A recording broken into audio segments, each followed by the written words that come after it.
Welcome Gemini, it's August 2017. Dadhichi here from astrology.com. Today you're looking at your horoscope here.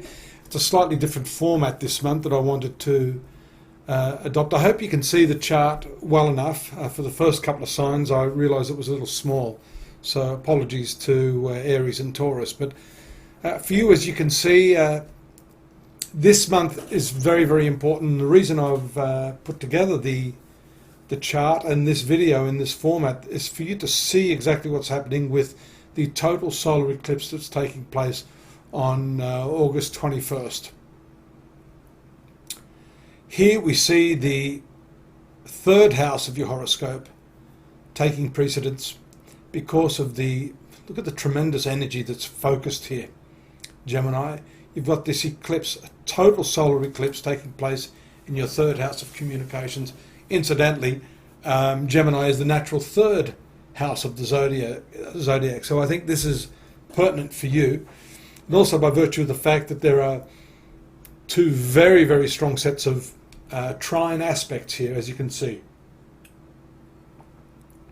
We see Saturn here on the one side from your seventh house of marriage, relationships, business associations, and Uranus here in your 11th house of friendship, social connections, life desire. Look at this, pointing directly at this incredible eclipse on the 21st. You see also the fact that the ruler of the 11th house, Mars, is also involved with this, with Rahu, the karmic point. Saturn over here, friendly planet ruling your 9th house of past karma, also another karmic planet for you, being involved in this. And then on top of that, this double 60-degree aspect to Jupiter in your 5th house. So this is significant, and I was doing a little bit more research on the eclipses because I've probably been just as guilty as many other astrologers to automatically assume that the eclipse is somehow always going to connote a negative influence. It's not necessarily the case. In fact, for you, malefic planets, and here we see all 4 planets assume a malefic status. Mars is naturally malefic. It's a malefic for you, ruling the 6th house.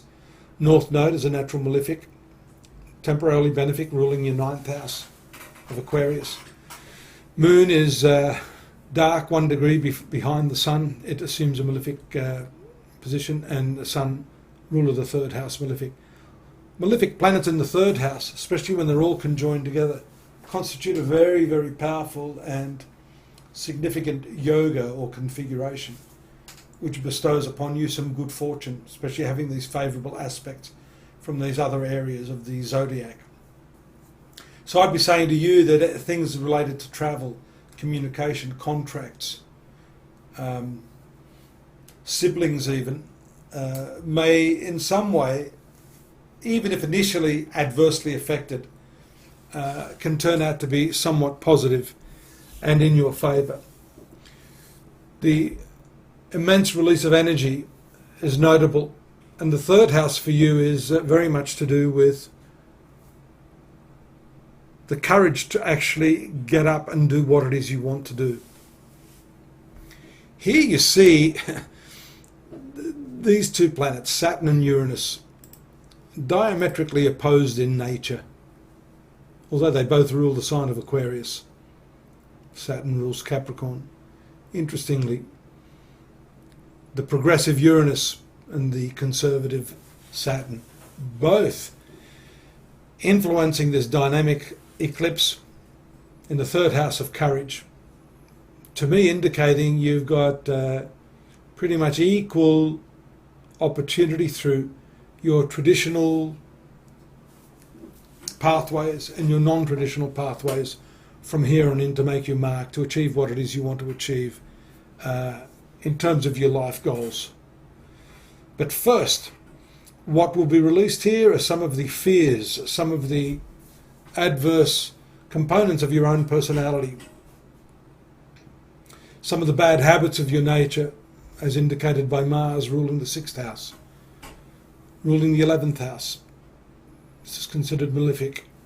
It's not a friend to your ruling planet Mercury, which is over here in the 4th house, also under significant stress from Neptune in your 10th house of career. We see also just before the eclipse, Mercury in retrogression, Neptune in retrogression, Pluto in retrogression, Saturn in retrogression, Uranus in retrogression. These retrograde planets also add intense power to the mix.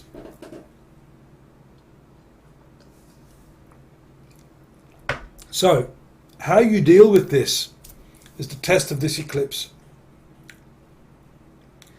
Again, we see the eclipse under the Earth for quite a few of the first readings I'm doing this month being under the Earth or below this east-west line, or what we call the horizon line, eastern horizon, western.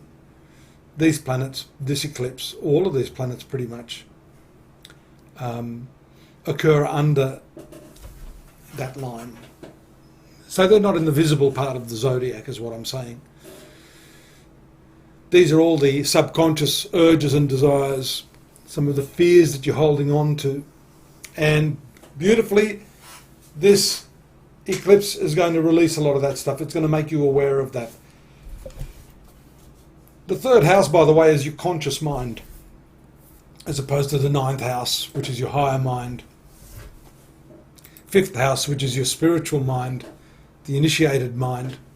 3rd house is the conscious mind. So a lot of this stuff is going to percolate up. It's going to bubble up into the surface. It's going to give you an opportunity to deal with that. It may not be easy for you because you've got this very powerful conjunction of Mars, Rahu and the Moon. So this will stimulate the Moon, although the Moon is quite weak. This can bring up a lot of anger, a lot of negative feelings for you as well. So be careful of that and use the steady influence of Saturn to bring that under control and to direct that properly, particularly in respect of your relationships, because this Saturn is, as I've mentioned for some time now, the tester in your 7th house of marriage and relationships. The eclipse itself, incidentally, is preceded by a lunar eclipse up here on the 8th of August. Speaking of the mind, this is your higher mind, your spiritual mind. So you may get some inkling or a little bit of a preview as to what's coming around the 2nd week of August when the lunar eclipse takes place up here.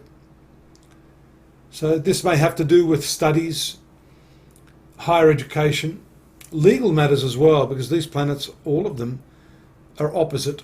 So they cast their influence on this part of your horoscope very, very strongly. Your ruling planet, Mercury, sits here in the 4th house, as I said. Although this is your conscious mind, this here is your peace of mind, and this is your family as well.